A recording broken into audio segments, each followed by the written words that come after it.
Assalamualaikum warahmatullahi wabarakatuh. Halo semuanya teman-teman. Selamat siang. Selamat datang kembali di channel kesayangan kita, channel Ilo Entry, dan masih bersama saya Ilo dimanapun teman-teman berada. Semoga teman-teman selalu dalam keadaan sehat walafiat tanpa kekurangan satu apapun. Amin amin ya robbal alamin. Dan pada kesempatan yang baik ini saya masih akan membawakan kisah Aji Panjalu. Wow, kisah dari jagat alit ya.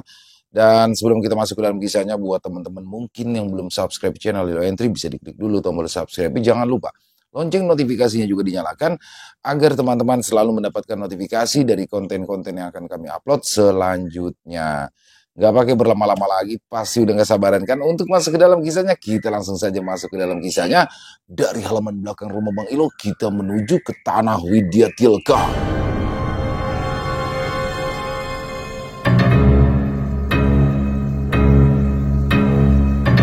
Sosok misterius, si pemesan nyawa.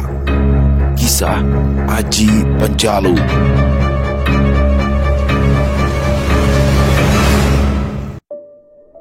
Sebelumnya, di tempat yang sama, di kuil tua runtuh, terjadi setelah peristiwa kegagalan 3 setan pencabut nyawa. Tuan, apa yang harus aku lakukan dengan imbalan sekantung emas ini? Tanya ingin tahu dari si Sarjuno, si maling sakti, sambil mengguncang-guncang kantung berwarna merah menyala kepada seseorang yang ada di balik bayang gelap di belakang altar yang dindingnya sudah ambrol dihantam setan codet sebelumnya. Itu sekantung emas untuk tugas yang mudah, jawab suara yang besar dan dalam dari bayangan misterius itu. Cari tahu, apakah benar si 3 setan pencabut nyawa benar-benar menguasai Mestika Jagarnaga? Selidiki hati-hati, jangan sampai ada yang tahu. Aku menyuruhmu, ancam suara itu tegas. Suara yang berat dan dalam memberikan pengaruh yang kuat bagi maling sakti. Biasanya, dirinya tidak semudah itu disuruh orang untuk melakukan sesuatu. Dia melakukan segala hal sesuai dengan selera dan gayanya. Tidak ada yang bisa mendiktenya, mengaturnya, suka-suka dia saja. Tapi entah ada rahasia apa, si maling sakti dengan bayangan bersuara besar dan dalam itu, sehingga ia seperti kerbau dicucuk hidungnya, menurut saja, tidak ada perlawanan. Kalau kau membocorkan rahasia ini, kemanapun kau lari, aku akan mencabut nyawamu. Serdar! Suara ancaman dan deru tenaga dalam menggulung besar menghantam ke arah berdirinya maling sakti. Dia yang terkejut segera melantingkan tubuhnya tinggi, kemudian jungkir balik beberapa kali ke arah belakang menghindari pukulan jarak jauh. Pukulan yang menderu, kehilangan sasaran, berdebum, mengepulkan debu dan menciptakan lubang sejengkal dalamnya. Sarjuno leletkan lidah, beruntung ia bertindak cepat menghindar, kalau tidak bisa hancur berlubang pula dadanya. Dari ujung matanya, Sarjuno, si maling sakti, menangkap berkelebatnya bayangan hitam meninggalkan tempat pertemuan.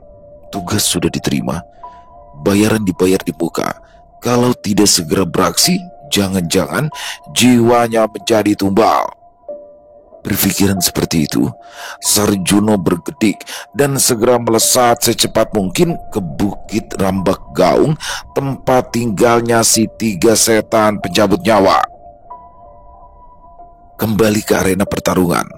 Sementara itu, bayangan tombak memanjang berpendar-pendar dan menimbulkan suara menderu. Si Bangor pun tanpa berani hayal lagi mempercepat putaran tongkat bajanya, dan tanpa menunggu datangnya serangan setan picak, ia sudah melesat cepat menyongsong sinar tusukan tombak itu.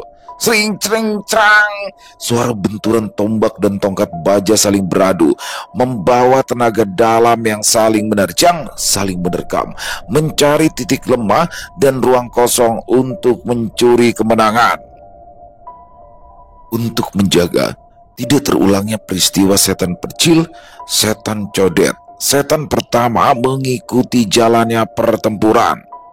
Dan di seberang sana masih banyak tokoh-tokoh persilatan yang sedang menunggu kesempatan untuk bergerak. Terselip juga sosok tinggi kurus, berambut ikal panjang dengan mata sipit, senyum tipis yang sinis, menjadi saksi pertempuran perebutan Mestika Cakarnaga. Dialah Sarjuno, si maling sakti yang menerima perintah menyelidiki kebenaran Mestika Cakarnaga yang menggegerkan itu dengan taruhan nyawa. Dia geming, hanya mata sipitnya tak lepas mengamati pertempuran dan gerak-gerik si bijak. Dia harus menahan diri untuk tidak menonjol, tenang menunggu. Tidak perlu harus bentrok atau menurunkan tangan bercapai-capai membuang tenaga. Hah! Teriakan setan bijak membuat sekumpulan beburungan di bukit Rambak Gaung terkejut dan melejit tinggi terbang menerjang langit.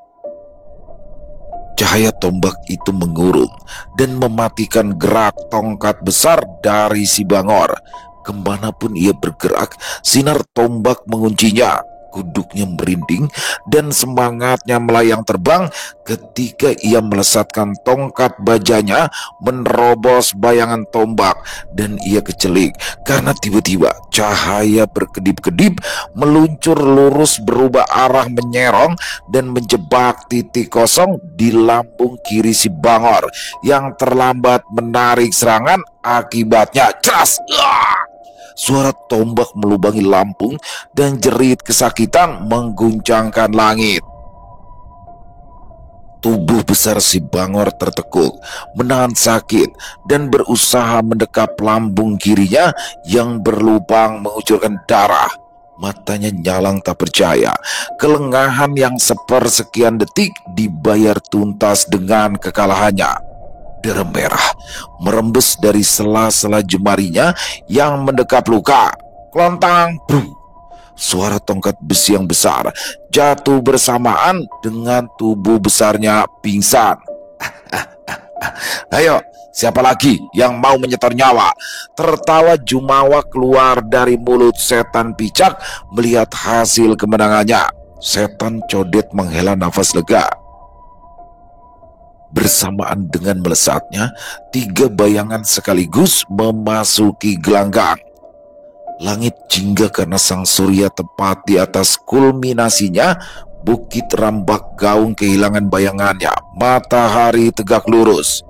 Demikian juga di gelanggang yang penuh aroma darah. 5 sosok berdiri saling mengukur kekuatan, tak menghiraukan panas menyengat di atas ubun-ubun. Meski angin bergelombang datang, namun cekatan udara yang menyungkut. Di sisi kiri, setan picak dan setan codet. Tinggal 2 setan pencabut nyawa berdiri dengan kuda-kuda kokoh, siap melanjutkan pertempuran yang sengaja mereka ciptakan. Geger Mestika Cakarnaga Jilid 2 sebagai akibat gatal tangan dan meredupnya hidup mereka tanpa terpacunya adrenalin karena hidup yang mengalir tanpa ada tantangan.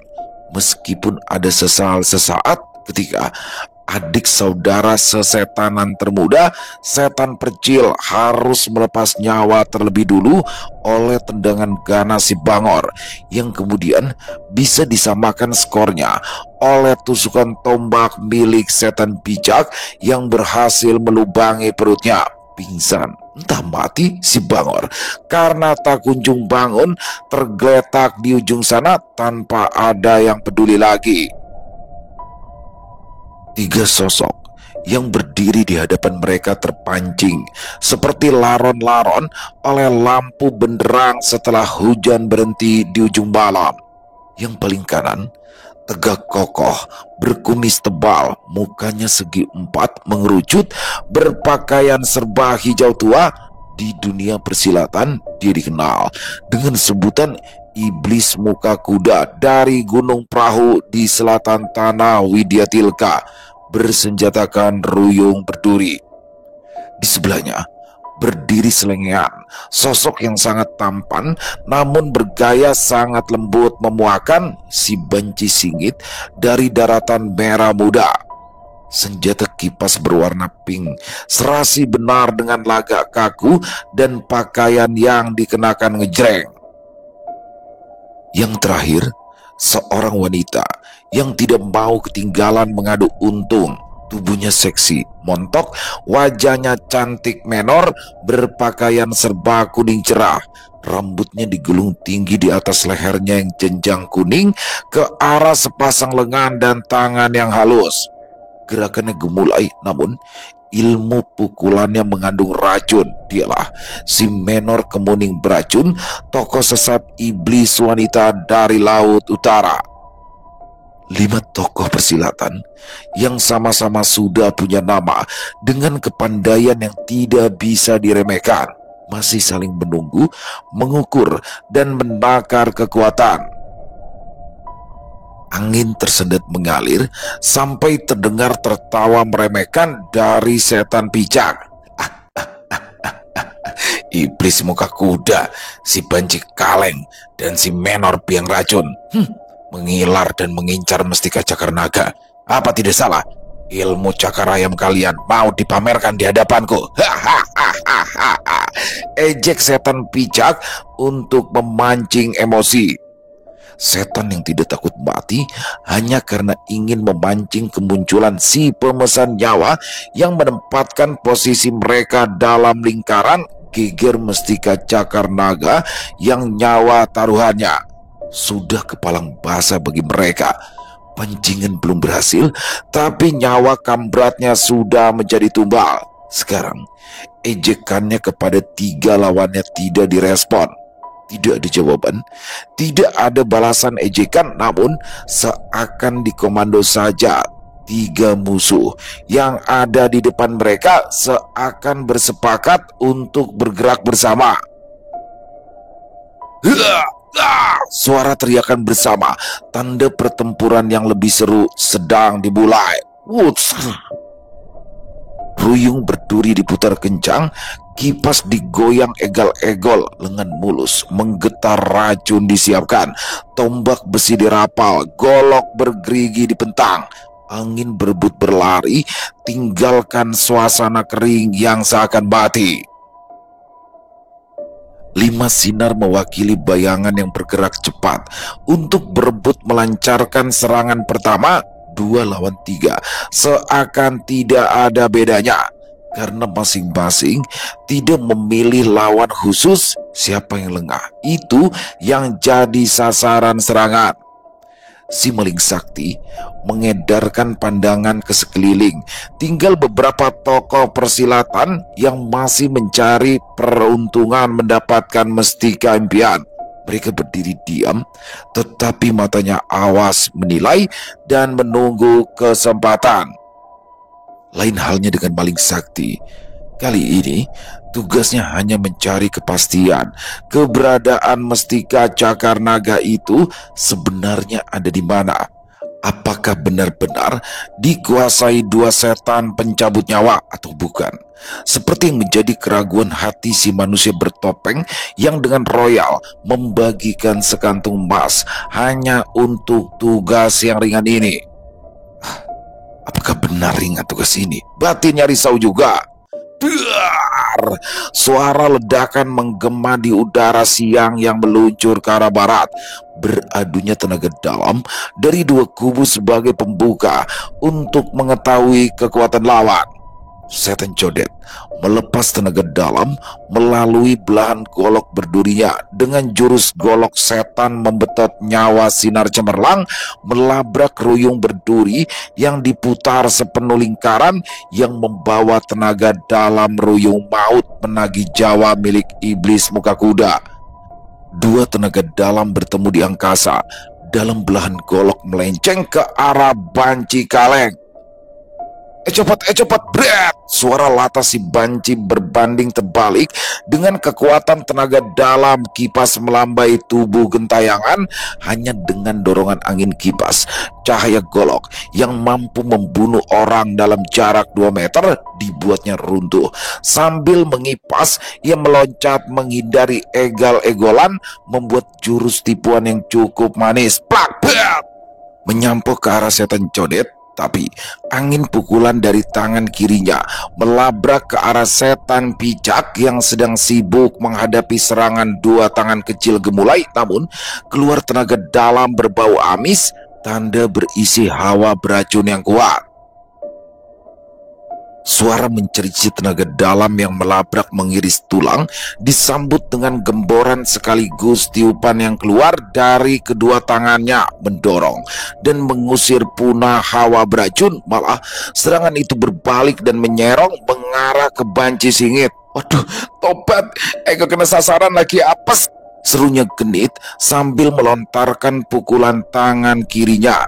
Jurus kicirikan pengamen jalanan meruntuhkan pukulan selaksa racun sambil tubuhnya bersalto tinggi, jungkir balik dan jatuh tepat di depan maling sakti. Kelepasan latahnya dan pret, suara prepetan keluar dari knalpot belakangnya yang berhasil membuat muka si maling sakti berubah ungu. Sial, rutuknya menahan emosi.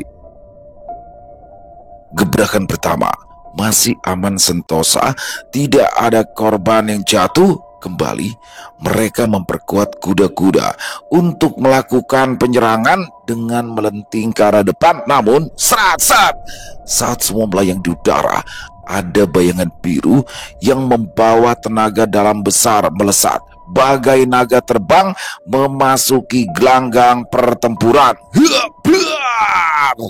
Teriakannya kencang dan pukulan jarak jauh dilepas seputaran penuh memunculkan suara meledak seperti suara petir dari atas langit. Dan 5 tokoh yang memiliki ilmu silat bukan sembarangan merasakan sesak dadanya. Bayangan biru bagai naga raksasa terbang di angkasa, membawa tenaga dalam besar tidak alang kepalang. Jurus kibasan naga mencipta badai memasuki gelanggang dan membentur kelima tokoh persilatan yang berebut unggul di gelanggang itu. Bukan alang kepalang tingkatan tenaga dalam itu. Kelima tokoh itu bukan orang sembarang, mampu dibuat kocar-kacir tunggang langgang. Si iblis muka kuda terlontar beberapa depa dan dengan sigap memusnahkan hantaman tenaga dalam dengan berjungkir balik menjauhi gelanggang dengan nyeri di dadanya. Dia mendarat mulus dan segera mengobati dirinya sendiri. Tapi sial bagi si banci singit, posisinya yang sedang melakukan penyerangan, semua bobot tubuhnya mengikuti arah serangannya. Namun baru setengah jalan, bayangan biru bertenaga dalam besar menariknya sehingga lesatan tubuhnya ke depan semakin cepat yang mengakibatkan tubuhnya terbang dan nyangsang di atas pohon mahoni besar. Dadanya tersengat dan ia memaki-maki berkauk-kaukan di atas sana. Husrak! Setan picak dan si kemuning biang racun yang sedang bergerak terlanda serangan tenaga dalam membuat keduanya terpelanting ke arah yang sama dan jatuh berdebuk di tempat yang sama. Suara teriakan berlanjut dengan tubuh yang jatuh bersusulan tumpang tindih. Setan picak jatuh lebih dulu dan kemudian ketiban si kemuning menor. Dadanya pas tertimpa pantat besar si menor dan dengan cepat mengambil kesempatan mencium si menor yang mukanya pas monyong pingsan di depan mukanya. Untung si menor pingsan terkena angin pukulan yang paling besar. Kalau tidak, nyawa setan picak bisa-bisa pindah alam karena si menor pasti marah besar. Satu orang saja yang tidak terdampak serangan yang datang bergulung itu, Setan Codet selalu bertindak hati-hati dan cerdik, mampu merasakan datangnya tenaga dalam yang sengaja dilepas dari jarak jauh. Dia membentengi dirinya dengan perisai putaran lengannya. Tak urung, kuda-kuda tergusur 5 langkah ke belakang, dan di tengah gelanggang telah berdiri dengan gagahnya tokoh berwajah tampan dengan senyum tipis misterius, berpakaian serba biru dengan jubah biru tua lebar mengembang, tertiup angin, dan kini menatap tajam ke arah Setan Codet. "Setan Codet, apa benar Mustika Cakar Naga Geni berada di tanganmu?" tanyanya langsung dengan suara yang tegas berwibawa. "Segala setan, segala iblis datang kemari memaksa merebut mustika impian. Itu wajar. Mereka memang orang-orang yang tamak. Lo. Pendekar naga langit yang kesohor itu juga kemecer ingin memiliki juga." Tawa dan ejekannya Setan Codet kepada sosok biru pendatang yang ternyata adalah Kelana Jati, si pendekar naga langit. Pantas saja pukulan jarak jauhnya mampu membuat mereka kocar-kacir. "Jaga mulutmu, Setan Codet. Aku datang untuk membuktikan kebenaran bahwa Mustika Cakar Naga ada di tanganmu. Jika benar begitu, aku akan meminta pertanggungjawaban dari sepak terjangmu," sahut Kelana Jati perlahan namun tegas. Langit sudah menyuram, tinggal warna jengganya. Sebentar lagi senja akan muncul, membuat Bukit Rambak Gaung tampak indah mistis. Berkejaran dengan waktu, Kelana Jati tidak perlu basa-basi lagi. Yang berdiri di depannya adalah orang yang menjadi kunci utama permasalahan ini. "Kalau iya lalu apa? Kalau tidak pun lalu apa juga? Apa urusanmu?" ejek sombong Setan Codet.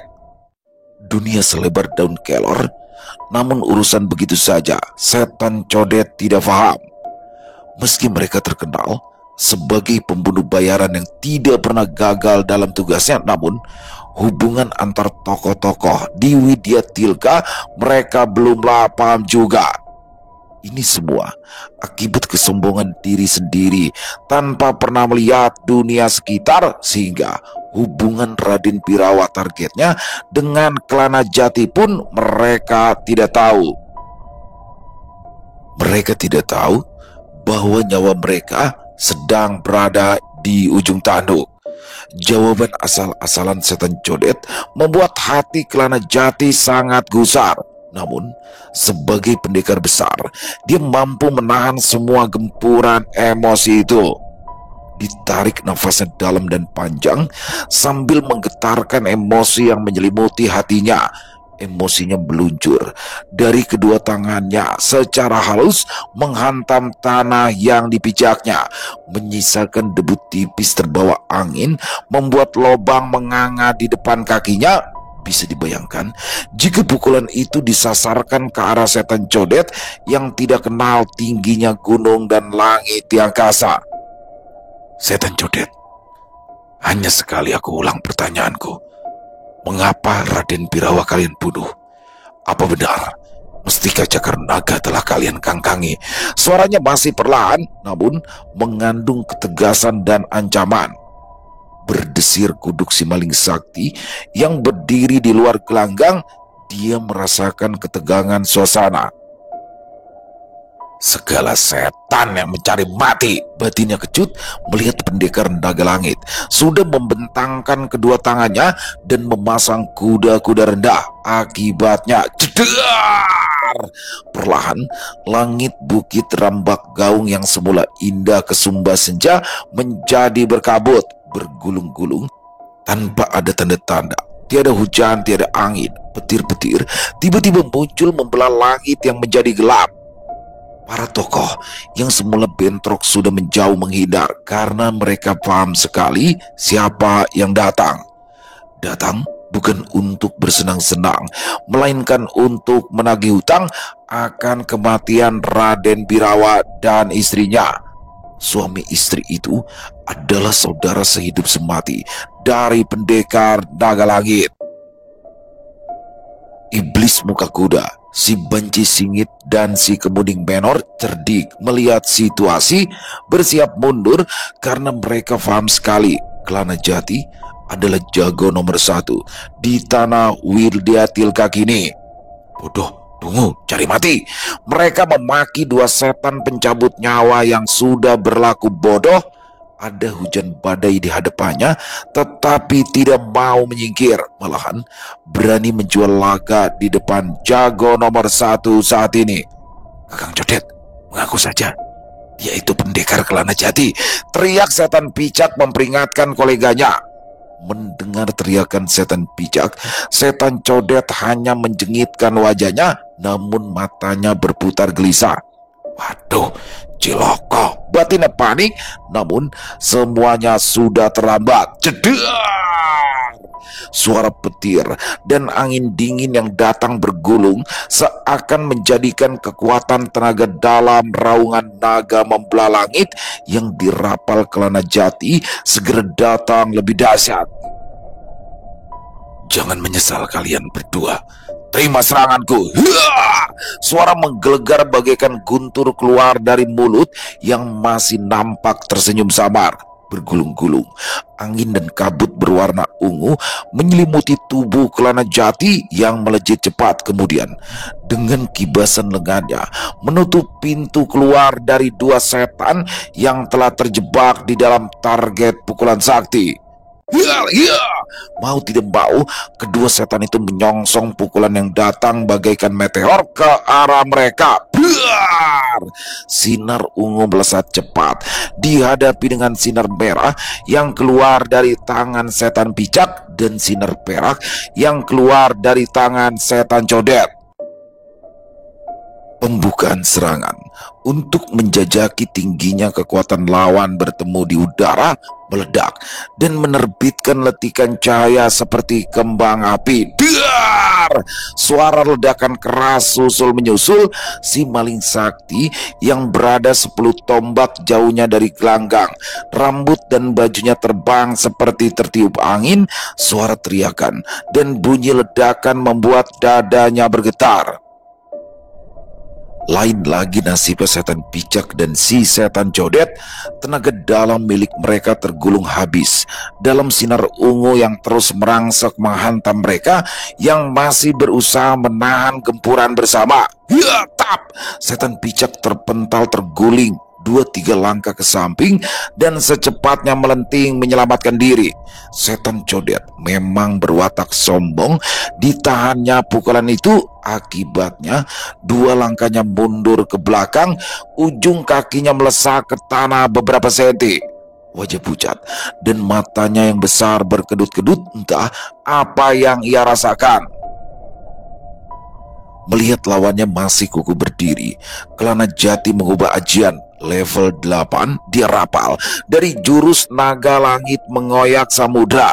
Tangannya sudah diangkat ke atas dan kedua tangannya sudah berwarna kebiruan. Perlahan-lahan suasana sekitar arena pertarungan berubah. Hawa kematian mengambang pekat. Tunggu, teriak setan picak. Tubuh setan picak nekat melesat memapaki arah serangan Kelana Jati. Dia sudah pasrah melawan mati, menyongsong serangan itu pun akan mati. Setan Codet mendelong hatinya melihat niat nekat dari setan picak. Dia melejit sebat berusaha menubruk setan picak untuk membelokkan arah loncatan. Ya, buar! Suara teriakan setan Codet berbarengan dengan teriakan Kelana Jati melepas pukulannya ke arah bukit batu yang jaraknya puluhan tombak dari tempatnya berdiri. Di saat terakhir, dia masih sempat menangkap teriakan setan picak sebagai pendekar yang tidak gampang melepas tangan keras. Walaupun dia telah kehilangan saudara angkatnya, tidaklah semudah itu menimpakan tangan keras. Pukulan sudah dirapal, tidak bisa ditarik lagi, hanya memutar sedikit kedua lengannya. Pukulan sakti naga langit mengoyak samudra menderu cepat, membawa sinar biru melewati dua tombak di samping tubuh si maling sakti yang dengan refleks membanting diri, berguling-guling menyelamatkan diri. Boom! Pukulan itu terus melaju lurus menghantam bukit batu. Terdengar suara benturan keras, namun seakan tidak menimbulkan kerusakan apapun.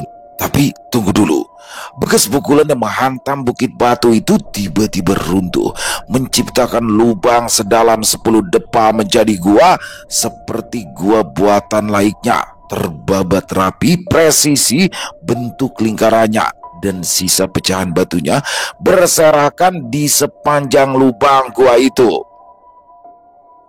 Si maling sakti leletkan lidah, kecut hatinya. Bagaimana jika pukulan itu menghantam dirinya?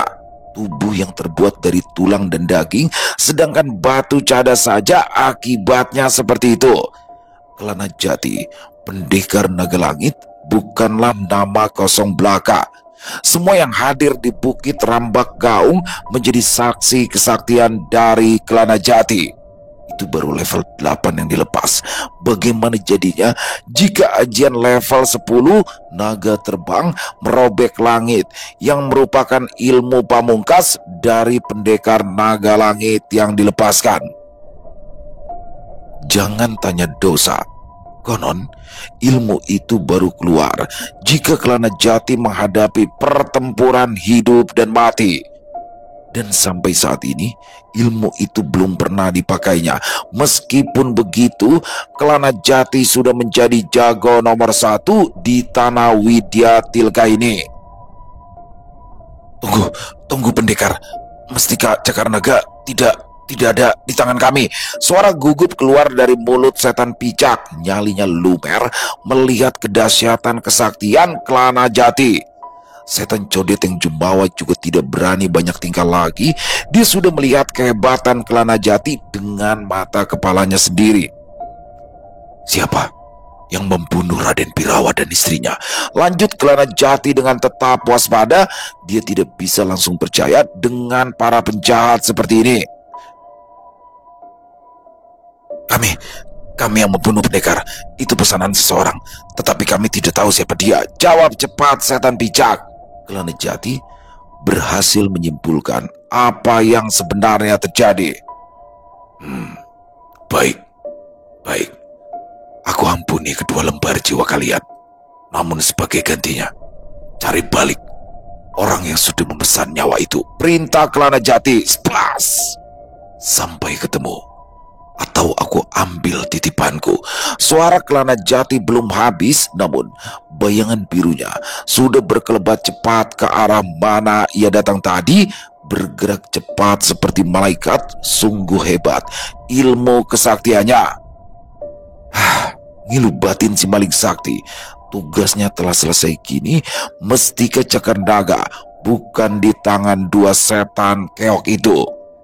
Dia segera melesat pergi, membawa kabar penting buat si pemberi perintah kepadanya. Jangan-jangan ada hubungannya antara si pemesan nyawa dengan si pemberi perintah, tanyanya dalam hati sambil terus melesat ke arah selatan menuju kuil tua runtuh di tengah hutan itu. Senja sudah benar-benar turun. Bukit Rambak Gaung sudah gelap gulita. Dua saudara sesetan segera berkelebat ke selatan juga setelah selesai menguburkan saudaranya si setan percil. Malam diam-diam dalam gelap. Rembulan bersembunyi di balik pohon randu alas raksasa. Bukit Rambak Gaung ditinggal pemiliknya yang jiwanya tergadai. Kegemparan terkait misteri Cakar Naga berlanjut berikutnya. Bukan misteri, siapa pemesan nama atas kematian Raden Birawa dan keluarganya terungkap, malahan seperti pagebluk saja. Kematian yang berturut-turut membuat tanah Widya Tilka terancam teror. Pertama, maling sakti, sosok yang kesohor cerdik dan juga berkepandaian tinggi. ditemukan mayatnya tergantung di atas pohon besar di pinggir jalan besar menuju kota Raja Widyatilka. Selanjutnya, tidak berselang lama, dua setan sisa dari setan pencabut nyawa, setan codet dan setan picak pun menemui nasib yang sama. Tanpa hujan, tanpa angin, kedua mayatnya ditemukan di tempat terpisah, lagi-lagi di pinggir jalan utama. Setan picak tergantung di pohon dan setan codet terpancang di tiang besar. Sekali lagi, semua tergantung dan dapat jelas dilihat dan ditemukan karena berada tidak jauh dari jalan utama menuju ibu kota Widyatilka. Mati tanpa luka, hanya dua tanda. Dada hangus terbakar sampai ke dalam dan sama-sama terdapat ekspresi wajah ketakutan saja. Sepertinya mereka semua mati dalam keadaan penasaran. Seluruh rakyat Widyatilka heboh dan ketakutan. Para tentara keamanan dan tentara kerajaan dibuat sibuk dan bergerak sigap mengamankan keadaan. Mereka segera menyelidiki dan sekuat tenaga untuk memecahkan misteri pembunuhan ini. Pendekar Naga Langit Kelana Jati pun ikut hadir dan menjadi saksi akan peristiwa itu. Dia hanya bisa menggelengkan kepala risau. Belum selesai, peristiwa kematian saudaranya Raden Birawa dan Rara Sawitri kini ditambah lagi akan kematian dua penjahat yang nyawanya tergadai dengannya. Namun apalacur, ada orang yang telah mendahului mencabut nyawanya. Tidak sembarangan orang bisa melakukan ini. Apakah ini masih ada hubungannya dengan kematian Birawa? Atau usaha untuk menutup mulut? Atau ini semua adalah kerjaan si pemesan nyawa? Batin Kelana Jati penuh dengan pertanyaan yang tidak ada jawabannya. Tentara keamanan dan Kelana Jati masih berusaha keras menyelidik, namun misteri itu tidak terpecahkan juga. Semua bagaikan datang dan pergi tanpa tanda, hanya menyisakan mayat-mayat ketakutan saja. Hingga beberapa waktu kemudian, tak satu pun yang ditemukan untuk menjernihkan suasana. Demikian juga bagi Kelana Jati, ia seakan berada di jalan buntu. Semua tanda, semua bukti seakan menemui jalan yang bersih seperti dibilas hujan dan disapu badai. Hilang tak berbekas bersama hilangnya perbincangan dan kemudian hilang dari ingatan dan dilupakan. Tanah Widyatilka kembali tenang. Waktu terus berputar mengikuti takdirnya, namun teka-teki itu masih mengendap dalam di lubuk hati Kelana Jati. Selesai. Wow, luar biasa kisah Aji Panjalu. Dan pada episode ini adalah pertarungan si 3 setan pencabut nyawa yang tersisa 2. Berarti jadi 2 setan pencabut nyawa ya. Dan di sini mereka menghadapi berbagai macam jenis pendekar ya. Unik-unik pendekaran nih. Kembali lagi mengingatkan saya pada kisah Wiro Sableng ya. Seperti Bastian Tito, namanya unik-unik pendekarnya, nama-nama pendekarnya. Yang terakhir muncul adalah Kelana Jati. Waduh, pendekar naga yang merupakan pendekar nomor 1 di tanah Widyatilka. Jadi dia ingin tahu nih, bener nggak Mustika? Dia sebenarnya nggak tertarik mungkin ya sama Mustika Naga Geni itu, tapi kan cakar naga. Tapi di sini dia pengen tahu aja, siapa sih yang bunuh? Bener lu nggak? Ternyata bener. Dan dia pengen tahu yang nyuruh siapa, yang bunuh Raden Birawa dan Rara Sawitri, orang tua dari Aji Panjalu. Jadi dia saudara angkat, dan di sini dia pengen membalaskan dendamnya. Tapi sayangnya belum sempat dia menjawab apa-apa karena ya si 2 setan ini nggak ngerti apa-apa juga. Dia nggak tahu siapa yang nyuruh dia. Dia sudah ditemukan terbunuh. Dua-duanya langsung, si setan codet ya kan, sama adik-adiknya yang satu lagi, dan juga si maling sakti, orang yang ditugaskan untuk mencari tahu bener nggak tuh si 2 setan penyambut nyawa itu megang mustika itu. Ternyata mati juga dia. Jadi wah, dua-duanya mati, dan ini akan diselidiki nih siapa sosok sebenarnya orang yang menghabisi Rara Sawitri dan juga Raden Birawa. Makin seru aja dan makin penasaran. Tapi besok kita break dulu ya untuk kisah Aji Panjalu. Kita masuk ke cerita putus dulu. Yang pastinya ini kisah salah satu calon favorit baru nih ya, kisah Aji Panjalu. Terima kasih Ki Jagat Alit atas kisahnya yang luar biasa, dan buat teman-teman semoga terhibur ya para pecinta penikmat horor misteri. Lebih khususnya lagi kepada para subscriber dari channel Ilo Entry. Buat teman-teman yang suka dengan videonya bisa diklik tombol like-nya, tombol jempolnya, boleh juga dong dibantu di-share ya link videonya ini ke teman-teman yang lain agar juga ikut merasa terhibur. Dan buat teman-teman yang mungkin punya komentar lain, punya pendapat lain tentang kisah barusan, silakan bisa menuliskan di dalam kolom komentar ataupun hanya sekedar saling menyapa.